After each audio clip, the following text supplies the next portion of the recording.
ಈಗ ಒಂದು ಅಪ್ಡೇಟ್ ಲಭ್ಯವಾಗ್ತಾ ಇದೆ. Very interesting update. ಹೊಸ ಸಿಎಂ ಕಚೇರಿಯಲ್ಲಿ ಅಜ್ಜಯ್ಯನ ಫೋಟೋವನ್ನ ಅಳವಡಿಕೆ ಮಾಡಲಾಗಿದೆ. ವಿಧಾನಸೌಧದ ಸಿಎಂ ಕಚೇರಿಯಲ್ಲಿ ಅಜ್ಜಯ್ಯರ ಫೋಟೋವನ್ನ ಈಗ ಹಾಕಲಾಗಿದೆ. ಡಿ.ಕೆ. ಶಿವಕುಮಾರ್ ಅವರು ಅಧಿಕಾರ ಸ್ವೀಕರಿಸೋ ಮುನ್ನಾನೇ ಈ ಫೋಟೋವನ್ನ ಸಿಎಂ ಕಚೇರಿಯಲ್ಲಿ ಈಗ ಹಾಕಲಾಗಿರುವಂಥದ್ದು.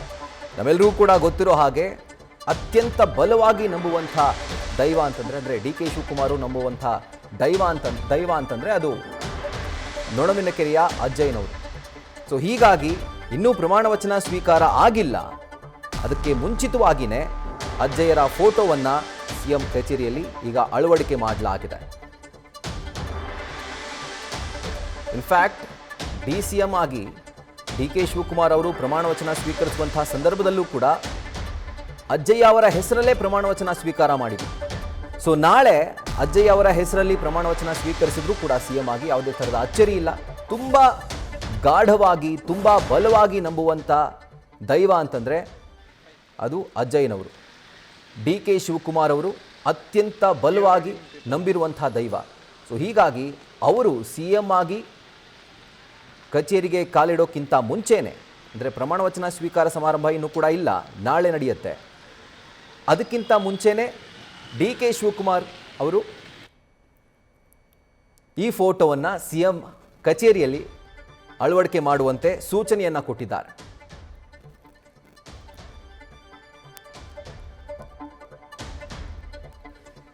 ಇದರ ಕುರಿತಾಗಿ ಡೀಟೇಲ್ಸ್ ಅನ್ನು ಕೊಡ್ತಾ ಹೋಗ್ತಾರೆ ನಮ್ಮ ಸೀನಿಯರ್ ಪೊಲಿಟಿಕಲ್ ಕರೆಸ್ಪಾಂಡೆಂಟ್ ಹರೀಶ್. ಈಗ ಲೈವ್ನಲ್ಲಿ ಜಾಯಿನ್ ಆಗಿದ್ದಾರೆ. ಹರೀಶ್, ಈಗ ಡಿ.ಕೆ. ಶಿವಕುಮಾರ್ ಅವರು ಸಿಎಂ ಆಗಿ ಸಿಎಂ ಕಚೇರಿಗೆ ಎಂಟ್ರಿ ಆಗೋಕ್ಕಿಂತ ಮುಂಚೆನೆ ಅವ್ರು ನಂಬುವಂಥ ದೈವ ಅಜ್ಜಯ್ಯ ಅವರ ಎಂಟ್ರಿ ಆಗಿರುವಂಥದ್ದು ಫೋಟೋದ ರೂಪದಲ್ಲಿ. ಸೊ ಹಾಗಿದ್ರೆ ಇನ್ನು ಮುಂದೆಯಿಂದ ಡಿ.ಕೆ. ಶಿವಕುಮಾರ್ ಅವರು ಅನ್ಕೊಂಡಿದ್ದೆಲ್ಲವೂ ಕೂಡ ನೆರವೇರುತ್ತಾ, ಮುಟ್ಟಿದ್ದೆಲ್ಲವೂ ಕೂಡ ಚಿನ್ನ ಆಗುತ್ತಾ ಅಂತ ಈ ಒಂದು ಬಲವಾದಂಥ ನಂಬಿಕೆಯಿಂದ?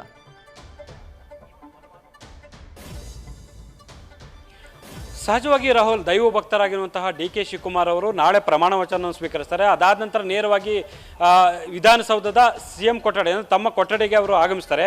ಆ ಹಿನ್ನೆಲೆಯಲ್ಲಿ ಇವತ್ತು ವಿಧಾನಸೌಧದ 3ನೇ ಮಹಡಿಯಲ್ಲಿರುವ ಮುಖ್ಯಮಂತ್ರಿಗಳ ಕೊಠಡಿಯಲ್ಲಿ ಕೂಡ ಸಾಕಷ್ಟು ತಯಾರಿಗಳು ನಡೆದಿದೆ. ಅಲ್ಲಿ ಜ್ಯೋತಿಷಿಗಳೆಲ್ಲ ಬಂದಿದ್ದಾರೆ. ದಿಕ್ಕುಗಳನ್ನ ನೋಡುವಂಥದ್ದಾಗಿರ್ಬೋದು, ಬೇರೆ ಬೇರೆ ವಾಸ್ತು ಪ್ರಕಾರ ಅಲ್ಲಿ ಪರಿಶೀಲನೆ ಮಾಡುವಂಥದ್ದು, ನೋಡುವಂಥದ್ದು, ಅಥವಾ ಯಾವ ದಿಕ್ಕಲ್ಲಿ ಕುಳಿತುಕೊಳ್ಬೇಕಾಗುತ್ತೆ ಡಿ.ಕೆ. ಶಿವಕುಮಾರ್ ಅವರು, ಸೊ ಯಾವ ಸ್ವರೂಪದಲ್ಲಿ ಇರಬೇಕಾಗುತ್ತೆ, ಇವೆಲ್ಲವನ್ನ ಕೂಡ ಪರಿಶೀಲನೆ ಮಾಡ್ತಾರೆ. ಜೊತೆಗೆ ಡಿ.ಕೆ. ಶಿವಕುಮಾರ್ ಅವರು ನಂಬುವಂಥ ಅಜ್ಜಯ್ಯನ ಫೋಟೋವನ್ನು ಕೂಡ ಆ ಕೊಠಡಿಯಲ್ಲಿ ಕೂಡ ಈಗ ಅಳವಡಿಸಲಾಗಿದೆ. ಅಂದರೆ ನೊಣವಿನಕೆರೆಯ ಅಜ್ಜಯ್ಯನ ದೈವ ಭಕ್ತರಾಗಿರುವಂತಹ ಡಿ.ಕೆ. ಶಿವಕುಮಾರ್ ಅವರು, ಸೊ ಅವರ ಸೂಚನೆ ಹಿನ್ನೆಲೆಯಲ್ಲಿ ಕೂಡ ಈಗ ವಿಧಾನಸೌಧದ 3ನೇ ಮಹಡಿಯಲ್ಲಿ ಇರ್ತಕ್ಕಂಥ ಸಿಎಂ ಕೊಠಡಿಯಲ್ಲಿ ಅಜ್ಜಯ್ಯನ ಫೋಟೋವನ್ನು ಕೂಡ ನೇತು ಹಾಕಲಾಗಿದೆ. ಅಂದರೆ ಅವ್ರ ಫೋಟೋವನ್ನು ಇಡಲಾಗಿದೆ. ಅಂದರೆ ಡಿ.ಕೆ. ಶಿವಕುಮಾರ್ ಅವರು ನಾಳೆ ಆ ಕೊಠಡಿಗೆ ಎಂಟ್ರಿ ಆಗ್ತಾರೆ. ಅದಕ್ಕೂ ಮೊದಲು ಇವತ್ತೇ ಆ ಕೊಠಡಿಯಲ್ಲಿ ಅಜ್ಜಯ್ಯನ ಫೋಟೋ ಎಲ್ಲವನ್ನು ಕೂಡ ಅಳವಡಿಸಲಾಗಿದೆ. ಸೊ ಹಾಗಾಗಿ ಡಿ.ಕೆ. ಶಿವಕುಮಾರ್ ಅವರು ಬಲವಾಗಿ ನಂಬುವಂಥ ದೈವಾಂಶ ಸಂಭೂತ ಅನ್ನುವಂಥ ನಿಟ್ಟಿನಲ್ಲಿ ಕೂಡ ಈಗ ಇದೆ. ಹಾಗಾಗಿ ಅಜ್ಜಯ್ಯನ ಭಾವಚಿತ್ರವನ್ನು ಈಗ ಸಿಎಂ ಕೊಠಡಿಯಲ್ಲಿ ಅಳವಡಿಸಲಾಗಿದೆ. ಸೊ ನಾಳೆ ಬಂದಂಥ ಸಂದರ್ಭದಲ್ಲಿ ಸಹಜವಾಗಿ ಡಿ.ಕೆ. ಶಿವಕುಮಾರ್ ಅವರು ಆರಂಭದಲ್ಲೇ ಕೂಡ ಅಜ್ಜಯ್ಯನ ಭಾವಚಿತ್ರ ನಮಸ್ಕರಿಸಿ ನಂತರ ತಮ್ಮ ಕಾರ್ಯಚಟುವಟಿಕೆಯನ್ನು ಆರಂಭಿಸ್ತಾರೆ. ಅದೆಲ್ಲದಕ್ಕಿಂತಲೂ ಕೂಡ ನಾಳೆ ಪ್ರಮಾಣ ವಚನ ಸ್ವೀಕರಿಸುವಂಥದ್ದು ಕೂಡ ಅಜ್ಜಯ್ಯನ ಹೆಸರಲ್ಲೇ ಕೂಡ ಸ್ವೀಕರಿಸುವಂಥ ಒಂದು ಸಾಧ್ಯತೆ ಇದೆ ಅಂತ ಹೇಳಲಾಗ್ತಿದೆ. ಸೊ ಹಾಗಾಗಿ ಭಾವಚಿತ್ರವನ್ನು ಇವತ್ತು ಸಿಎಂ ಕೊಠಡಿಯಲ್ಲಿ ಕೂಡ ಅಳವಡಿಸಲಾಗಿದೆ. Rahul. Right Harish, thank you ಡೀಟೇಲ್ಸ್ಗೆ. ನ್ಯೂಸ್ ಫಸ್ಟ್ ನಿರ್ಭೀತಿಯಿಂದ ನಿಮ್ಮ ಪರವಾಗಿ.